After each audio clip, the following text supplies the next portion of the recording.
February 20th, 1944, dawn over central Germany. The air is brittle with cold, the horizon streaked in pale fire. From distant airfields, sirens wail across the flat farmland as mechanics scatter, pulling tarps from camouflaged Messerschmitts. Overhead, the hum deepens, a thunder rolling from the west. Thousands of feet above, the contrails of B-17 stretch like frozen scars across the sky. Their silver bodies glint in the sunlight, moving steadily east toward Leipzig and Brunswick. The German radio crackles. Feindverband im Anflug, enemy formation inbound. Luftwaffe pilots climb into their cockpits, confident. For years they've ruled these skies, striking with precision, escaping into the clouds before Allied escorts ran out of range. But today, something is different. As they climb to intercept, they spot shapes weaving ahead of the bombers, sleek, fast, and impossibly far from England. One German pilot blinks in disbelief. Those aren't Thunderbolts. They are Mustangs, long-ranged, relentless, and still climbing. And at that moment, every man in the Luftwaffe knows the sky is no longer theirs. The illusion of control. For almost 5 years, the Luftwaffe had been the pride of Germany's war machine, a force built on speed, precision, and fear. From the Polish plains in 1939 to the skies above France in 1940, German pilots ruled the air with skill and daring. Their aircraft, the agile Messerschmitt Bf-109 and the rugged Focke-Wulf Fw-190, were marvels of engineering, faster and more maneuverable than most of what their enemies could field. Their victories were not merely tactical. They were psychological. Blitzkrieg depended on it. Tanks could not surge forward unless the skies above were clean of enemy bombers. The Luftwaffe made that possible. Their doctrine was not about defending cities or factories. It was about striking fast, breaking morale, and keeping the enemy grounded. When the war expanded westward in 1940, the Germans met a new challenge in the Royal Air Force. The Battle of Britain proved that speed and skill alone could not conquer a nation. Despite the Luftwaffe's early confidence, British radar, home field advantage, and sheer resilience turned the tide. By autumn, German pilots returned to France shaken but not broken. Göring assured them it was only a temporary setback. The Reich still controlled the air wherever its armies advanced. Yet by 1943, that illusion began to fracture. The United States had entered the war, bringing industrial power on a scale Germany could scarcely imagine. From airfields across southern England, the 8th Air Force rose daily in formations that blotted out the morning sun. Hundreds of B-17 Flying Fortresses and B-24 Liberators crossed the Channel, bound for submarine yards, aircraft plants, and fuel depots deep inside Europe. But daylight bombing came with a deadly cost.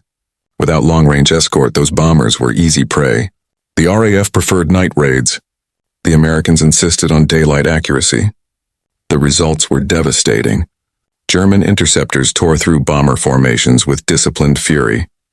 The Luftwaffe's twin-engine Zerstörer squadrons gave way to waves of single-seat fighters attacking from every angle, head-on, from above, from behind the sun. In Schweinfurt and Regensburg, in Marienburg and Münster, the Americans bled thousands of airmen. Some missions lost 1 in 5 crews.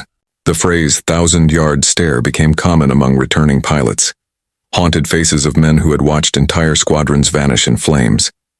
Still, the Allies pressed on. They believed in a brutal equation. Sustained bombing would cripple German industry, drain fuel, and weaken morale. Yet to make that equation work, the bombers had to reach their targets and come back. The fighters then available, P-38 Lightnings and P-47 Thunderbolts, were formidable machines, but their range was limited. Even fitted with drop tanks, they could only escort bombers partway across France or Western Germany. Once they turned back, the Luftwaffe waited. German pilots timed their attacks to those moments, striking when the sky was bare of escorts. Inside the Luftwaffe, confidence still reigned. Veteran aces like Adolf Galland, Günter Rahl, and Erich Hartmann believed they could hold the skies indefinitely. They trained new pilots aggressively, though losses were beginning to show. For every Allied plane shot down, Germany lost men it could no longer replace. Yet on the surface, the myth of superiority endured, that no enemy fighter could challenge the Reich inside its own borders.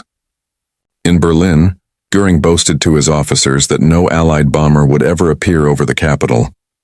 The Reich's air defense network, radar chains, flak batteries, and hundreds of interceptors seemed invincible. But the Allies were changing the game. In quiet English hangars, engineers and test pilots were building something radically different. A fighter that could fly farther, faster, and fight longer than anything before it. And soon, the Germans' belief in dominance would face a new reality that no amount of pride or propaganda could shield them from: the arrival of an unknown horse. By late 1943, the Allied air campaign faced a paradox.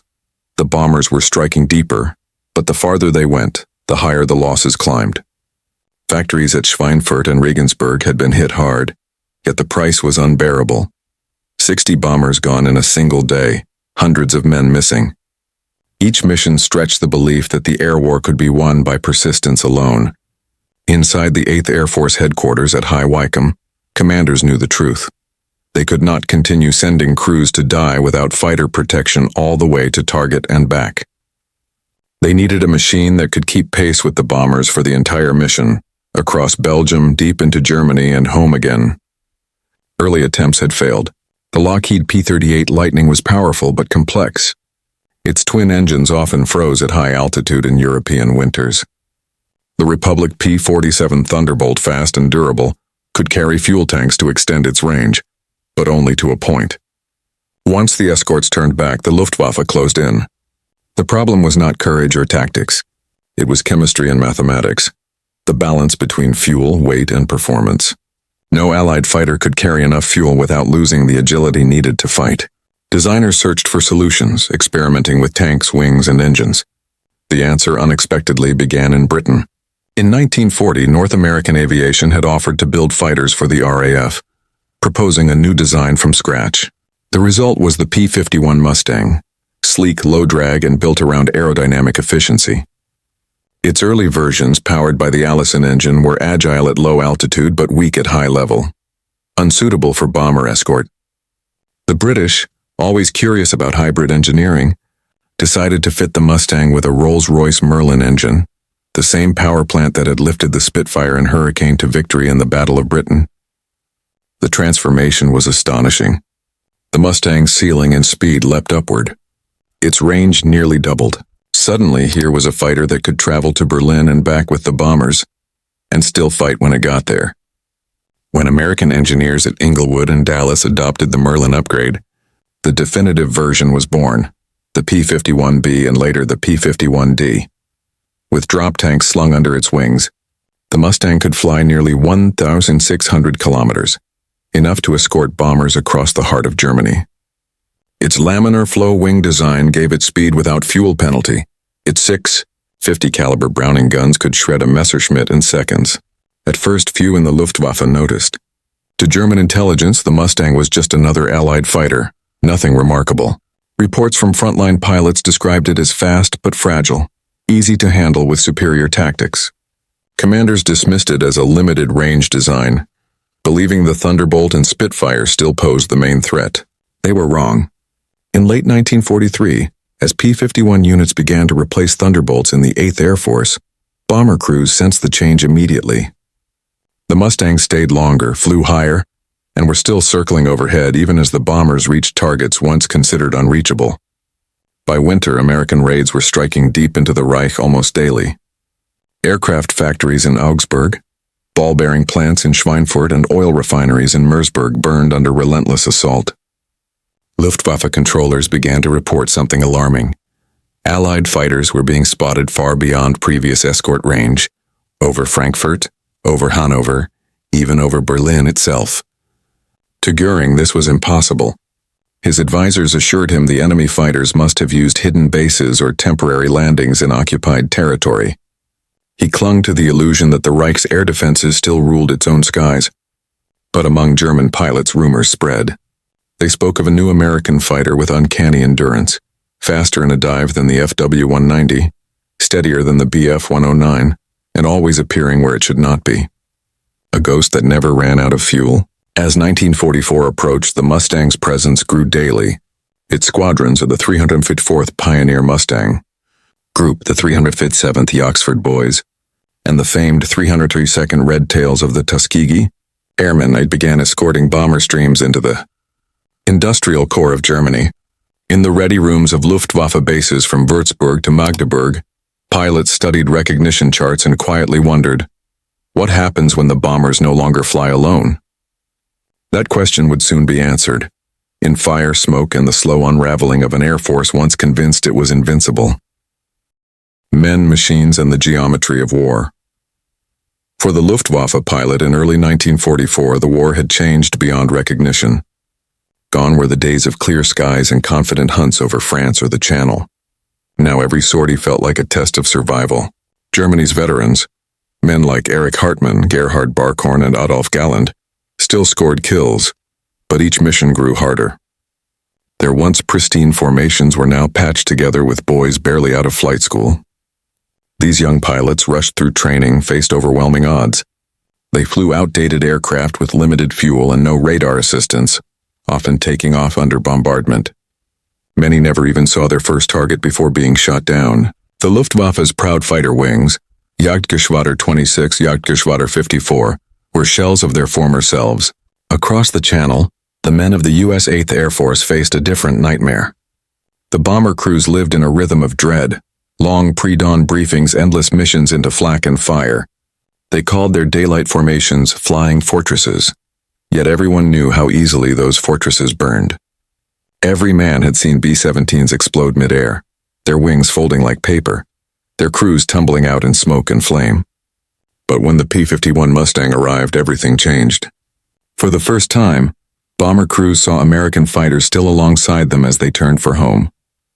That sight, the thin silhouettes of Mustangs circling above the formation, felt like salvation. Pilots who once counted seconds until enemy contact now dared to believe they might live to see the Channel again. For German pilots, it was the opposite. The Mustang's presence destroyed the psychological advantage they had always enjoyed. Suddenly, attacks that had been routine turned suicidal. The hunter became the hunted. The P-51 Mustang was not merely another fighter. It was a leap in aerodynamic philosophy. Its laminar flow wing, a design that reduced drag by controlling airflow over the surface, allowed it to maintain high speed with remarkable fuel efficiency. This design gave the Mustang its characteristic long, sleek profile and smooth wings, without visible rivets on the leading edge. The Merlin engine transformed that airframe into a weapon. It allowed the Mustang to climb above 40,000 feet and dive at speeds exceeding 700 kilometers per hour. In combat, that meant freedom of initiative, to choose when and where to fight. For the Luftwaffe, this was a nightmare. The Bf-109, though nimble, suffered from limited range and cramped visibility. The FW-190 could outturn a Mustang at low altitude but lost advantage above 25,000 feet. Worse still, German fuel was becoming scarce and often of poor quality, due to Allied bombings of refineries. Engine performance deteriorated. Missions were shortened. The Mustang's 6.50 caliber Browning machine guns, harmonized for long-range fire, could rip through a fighter's fuselage or ignite a bomber's fuel tanks. Many Luftwaffe veterans recalled their first encounter with the P-51 as a shock. They realized instantly that this aircraft combined the best of all worlds: speed, climb, endurance, and firepower. In a sense, the Mustang symbolized the industrial genius of the Allies.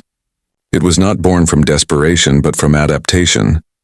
An American airframe merged with a British engine, mass-produced by factories that never slept. While Germany struggled to maintain output under bombing, the United States rolled out hundreds of P-51s each month, shipping them across the Atlantic in endless supply. The Luftwaffe, which once pioneered air combat technology, now found itself technologically outpaced by an enemy with limitless resources. The Mustang did more than protect bombers. It rewrote the strategy of the air campaign. Before its arrival, Allied raids were calculated risks. Planners knew that beyond the Rhine, the bombers would be alone. Each mission's success was measured against acceptable loss percentages. With the Mustang, that calculation changed overnight. The U.S. 8th Air Force could now plan operations with full escort coverage, even to Berlin and beyond. Fighter groups began conducting fighter sweeps, striking airfields before the bombers even arrived. German interceptors were caught taking off, trapped on runways, or destroyed in the air before they could form up. The Luftwaffe's defensive grid began to collapse. Once designed to intercept bombers in tight, coordinated waves, it now faced chaos. Pilots scrambled in small groups, often without direction. American fighters patrolled the skies hours before the main bomber streams, clearing the way and hunting down any resistance. For the Allies, this was the moment air power became dominance rather than attrition. The combination of heavy bombers and long-range escorts finally made strategic bombing viable. Factories producing aircraft engines, synthetic fuel, and ball bearings, the lifeblood of the German war machine, now faced destruction without interruption. Every sortie was another step in breaking the Reich's backbone. Every downed German pilot was not just a loss of a plane, but of experience that could never be replaced. And as these human, technological, and strategic forces converged, the sky over Europe transformed from a contested battleground into a stage for collapse. One where every contrail told the story of a war Germany could no longer afford to fight. The breaking point. In the Luftwaffe's golden years, confidence was as potent a weapon as any machine gun. German pilots believed they were the elite of the world's skies, and for a time they were. They were the inheritors of the First World War's Jagdstaffeln, raised on legends of Richthofen and Immelmann. Skill and arrogance were intertwined, but by early 1944 that confidence began to erode. Each sortie brought new losses, not just machines but friends, mentors, aces. Entire squadrons vanished in weeks. Replacement pilots arrived untested, frightened, their training cut from months to mere hours of flight time. Veterans watched them die on their first missions. What broke morale was not defeat in battle, but futility. Even the best pilots realized that for every bomber they destroyed, 10 more appeared the next day. For every P-51 downed, dozens replaced it within days.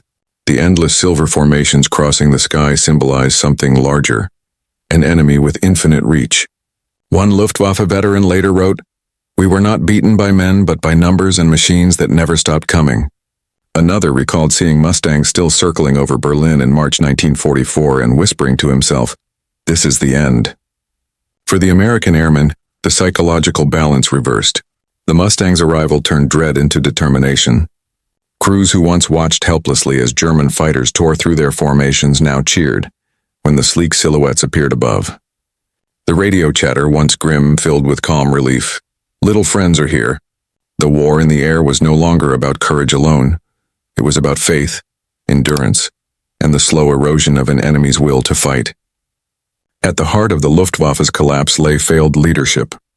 Hermann Göring, the flamboyant head of the German Air Force, had once been a celebrated ace himself. In the early years, his confidence inspired his pilots. By 1944, it blinded him. He refused to accept reports that Allied fighters were reaching central Germany. When his generals warned that the Mustang's range changed everything, Göring dismissed them.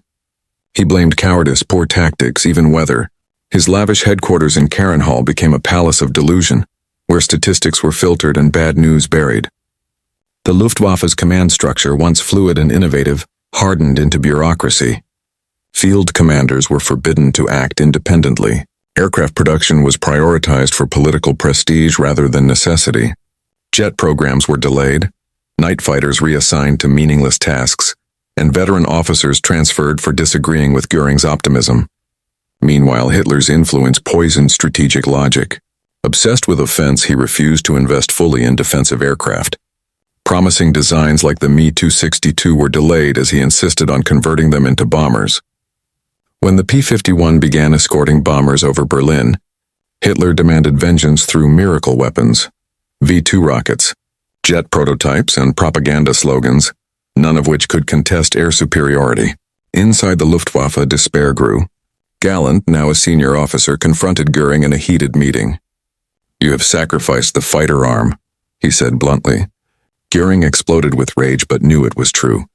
The Luftwaffe had become a victim of its own arrogance, unable to adapt, unwilling to face reality. In contrast, the Allied command adapted constantly. American leaders like General Ira Eaker and Jimmy Doolittle rewrote doctrine to fit the new capabilities of the P-51. Doolittle's order in early 1944 changed everything. "Our mission is not to protect the bombers. It is to destroy the German Air Force." That shift marked the beginning of the Luftwaffe's final disintegration. The Sky War was only the surface. Beneath it lay a deeper battle, the struggle to sustain production. Germany's early victories had been fueled by an efficient, centralized industry. But by 1943, Allied bombers were targeting not just factories but the logic of production itself. Ball-bearing plants, fuel refineries, and transportation hubs were systematically destroyed. Every loss reverberated across the Reich. A single ball-bearing factory knocked out could cripple entire aircraft lines. Synthetic fuel plants in Perlitz, Leuna, and Berlin went up in flames under relentless bombardment. Soon fuel became more precious than aircraft themselves. By 1944, the Luftwaffe's fighter strength looked formidable on paper, hundreds of Bf-109s and Fw-190s, but many sat grounded for lack of fuel or spare parts. Pilots practiced in gliders because gasoline was too scarce for training. Across the Atlantic, American industry surged unchecked.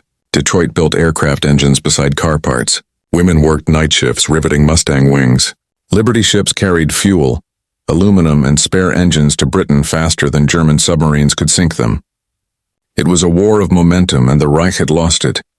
Even if Göring had the courage to admit defeat, his pilots could no longer fight a modern war with outdated planes, no fuel, and shattered morale. The Luftwaffe, once the symbol of Germany's strength, had become a shadow of noise and smoke over its own burning cities. And above that chaos, the Mustang circled, patient, methodical, untouchable, waiting for the bombers to finish what history had already decided. Big week, the shattering of the sky. February 20th, 1944. The mission board at RAF Bassingbourn read like a sentence. Target, Leipzig, Brunswick, Bernburg, Gotha, across southern England. The 8th Air Force prepared for what would become known as Operation Argument, later remembered simply as Big Week. Its goal was ruthless in clarity. Destroy the German aircraft industry and draw the Luftwaffe into a fight it could not win. Before dawn, airfields thundered alive. Engines roared, crews scrambled, and condensation streamed from wings as thousands of men prepared to climb into a frozen, hostile sky. Schurzen B-24s lifted off in massive waves, nearly 1,000 aircraft stretching horizon to horizon. But this time, something was different. Above them, darting in loose cover patterns, were P-51 Mustangs, silver, sleek, and ready to go all the way. For the first time, Allied bombers would not fly alone into the heart of Germany. As the formations crossed the North Sea and reached the German border, Luftwaffe controllers sent frantic orders through radio channels. Radar stations near Bremen and Hanover lit up with blips, hundreds of contacts streaming east. Fightergruppen scrambled in succession, Jagdgeschwader 1, JG-26, JG-54 all climbing to intercept. The Germans were confident at first. They had seen this before. Their tactics were refined. High-altitude frontal attacks, diving passes, and coordinated ambushes timed for when American fighters turned back. But when they rose to meet the bombers near Brunswick, they found Escort still waiting, not withdrawing, not turning home. P-51s dived out of the sun like blades. The first clashes were brutal. Mustangs caught German fighters climbing, their 6 guns ripping through thin aluminum and fuel lines. Pilots who had expected a clean attack were now fighting for survival before they could even reach the bombers. In one engagement over Oschersleben, the 354th Fighter Group, the Pioneer Mustangs, claimed more than 18 kills in minutes. German formations disintegrated before they reached striking distance. Everywhere, radios screamed with confusion. "Where are the escorts?" "They're still here," German pilots shouted. Reports flooded through headquarters that enemy fighters were patrolling over central Germany, an impossibility, according to every prior intelligence estimate. By the end of that first day, the Luftwaffe had lost more than 60 fighters, irreplaceable veterans among them. But worse was the realization that the Americans could return tomorrow and the next day and the next. They did. From February 20th to 25, the raids continued without pause. Day after day, the skies above Leipzig, Gotha, and Augsburg turned into killing fields. The Luftwaffe scrambled everything it had, Bf-109s, Fw-190s, even obsolete twin-engine Zerstörers. But the Mustangs were relentless. At Regensburg, the 357th Fighter Group escorted bombers deep into Bavaria, shooting down German interceptors as fast as they could climb. At Halberstadt, the 4th Fighter Group attacked airfields directly, strafing parked aircraft and fuel depots. The German pilots fought with desperate skill, but their coordination collapsed. For years they had attacked bombers from above, confident that no escort would follow them home. Now Mustangs chased them all the way to their airfields. Some were shot down on final approach. Others never made it back at all. By the third day, Goering's air defense network was in chaos. Orders conflicted, radar coverage was patchy, and radio discipline crumbled. Commanders reported that replacement pilots were refusing to fly. Morale, once unshakable, began to disintegrate under constant losses. For the Allies, Big Week was the proof they had been waiting for, the validation of the Mustang's promise. Bomber crews who once expected heavy casualties now returned with fewer losses than ever before. They could finally strike where it hurt, the factories producing Bf-109s and Fw-190s themselves. The Mustang's long legs carried it into the most forbidden airspace of all, the industrial heart of the Reich. The myth of Luftwaffe supremacy evaporated in a matter of days. And yet the battle was far from over.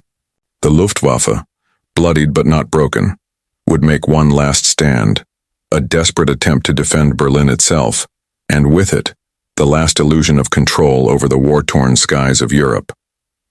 The day the Eagles fell, the battle for Berlin. By late February 1944, the German High Command was reeling.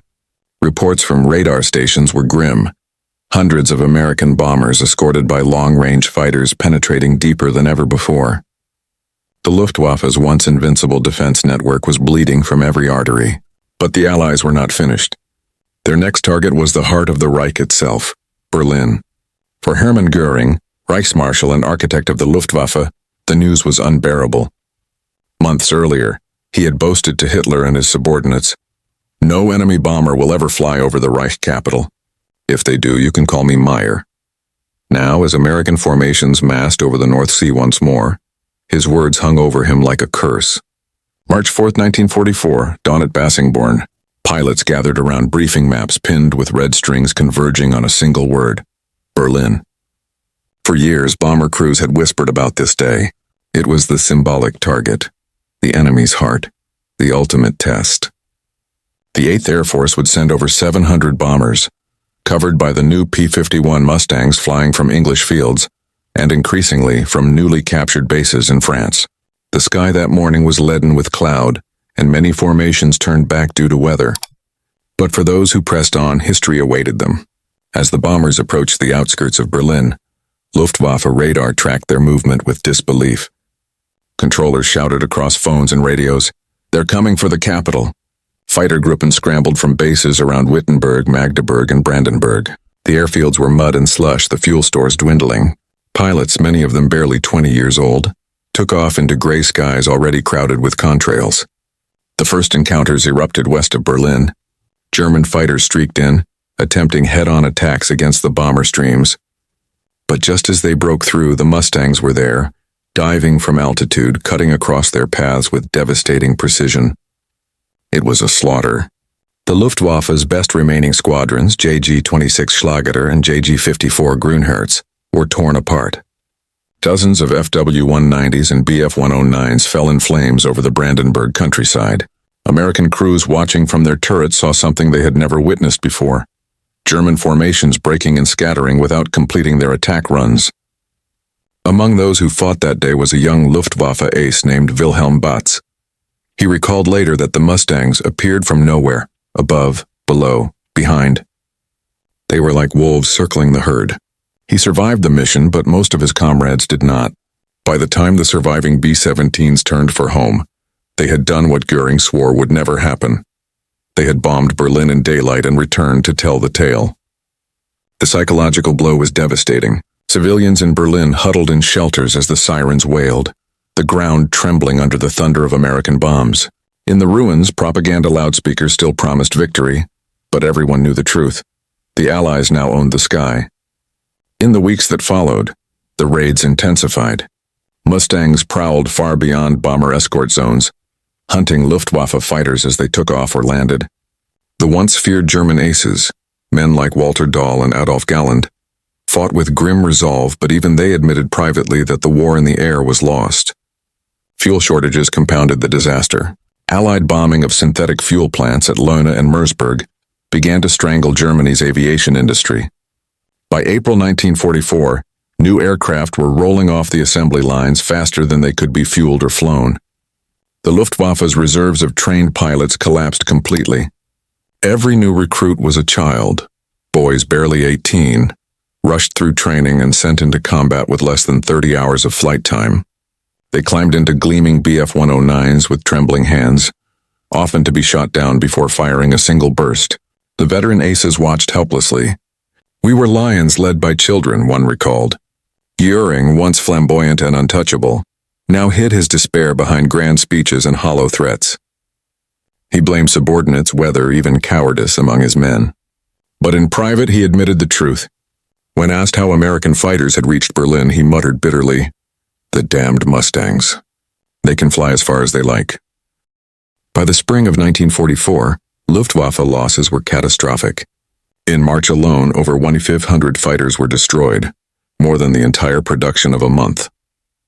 The skies over Germany, once ruled by the black crosses of the Reich, now belonged to silver wings and white contrails. For the first time since 1939, Germany's military machine was fighting without air superiority. The Wehrmacht's every move, from the Atlantic coast to the Eastern Front, was now under the gaze of Allied eyes.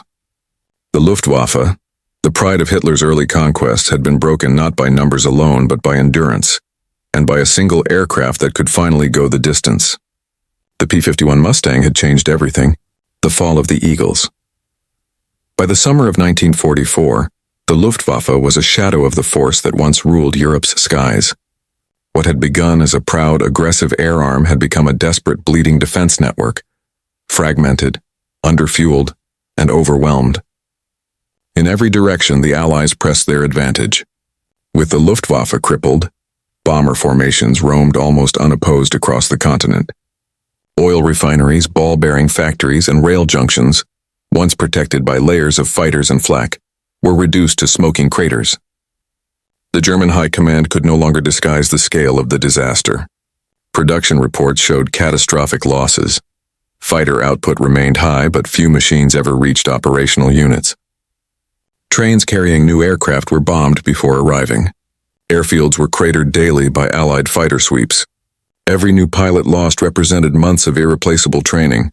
By mid-1944, the average Luftwaffe fighter pilot survived only 15 combat missions. Many didn't survive their first. The Allies called this relentless campaign Operation Argument, later known simply as Big Week, a concentrated effort to destroy Germany's aircraft industry. Between February 20th and 25, 1944, more than 3,800 bombers and 700 fighters struck targets across Leipzig, Augsburg, Regensburg, and Stuttgart. It was the largest sustained air assault of the war to that point, and though the Allies lost 500 aircraft, the impact was decisive. Germany's ability to maintain fighter production under constant attack collapsed. For the first time, the balance of the war in the air had irrevocably shifted. The Mustang's arrival did not just protect the bombers, it unleashed an entirely new form of air warfare. No longer bound to close escort formations, Mustang groups began sweeping far ahead of the bombers, hunting German interceptors wherever they appeared. Their strategy was surgical and predatory. Pilots such as George Preddy, John C. Meyer, and Chuck Yeager became synonymous with precision air combat. They struck airfields at low altitude, strafing runways, fuel trucks, and aircraft still taxiing for takeoff. Within months, the Luftwaffe's entire infrastructure, its training schools, maintenance depots, and dispersal bases, was under siege. The Americans called these missions fighter sweeps. The Germans called them Todesflüge, flights of death. Even the Eastern Front began to feel the absence of air cover.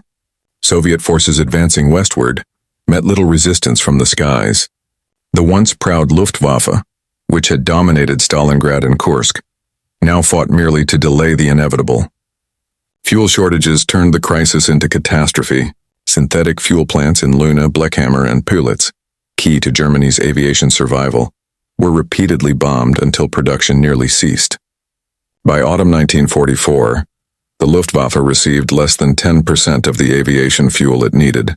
Aircraft sat grounded across Europe, perfectly serviceable but useless. Pilots trained in classrooms using wooden mock-ups because there was no gasoline for flight. It was in these months that the Luftwaffe's aces began to die out. Men like Walter Nowotny, Heinz Baer, and Gerhard Barkhorn were either killed, grounded, or transferred to jet squadrons in desperate experiments to reverse the tide. But even the revolutionary Me-262 jet, Germany's last hope, arrived too late. and in too few numbers to make a difference. Everywhere the evidence of defeat was visible. The once proud fighter bases of France and Belgium were now Allied staging grounds. The Black Cross insignia disappeared from the skies, replaced by the white star and bar of the United States Army Air Forces. For the first time, the Germans could no longer protect their homeland from the firestorm. Cities that had once been beyond reach, Hamburg, Munich, Cologne, and Berlin, burned under waves of high explosive and incendiary bombs. In the ruins, civilians looked upward not in defiance but in silence. They no longer saw the screaming dives of Fu-190s or the silver flash of Messerschmitts. Only the endless drone of Allied bombers and the faint contrails of Mustangs glinting in the sunlight. The Reich's promise of air superiority, the foundation of Blitzkrieg, was gone forever. And with it, so too was the myth of invincibility that had once driven German pilots to believe they ruled the skies. The long descent. By early 1945, the war in Europe had entered its final phase, but for the Luftwaffe it was already over. The once fearsome guardian of the Reich had been reduced to fragments of squadrons, scattered across ruined airfields and forest clearings. Where hundreds of aircraft once launched daily intercepts, now only a handful struggled to get airborne. Fuel was gone. Morale was gone. The skies were no longer battlefields. They were Allied highways. Each morning, the people of Germany looked up to see streams of bombers flying unchallenged toward the horizon. The air raids had become a grim rhythm of life. Sirens, shelters, the thunder of explosions, then silence. The Luftwaffe, which once inspired awe across Europe, had vanished from the sky, not in a single decisive battle, but in a slow, merciless erosion of will and capacity. In those final months, the Americans pressed the advantage to its fullest.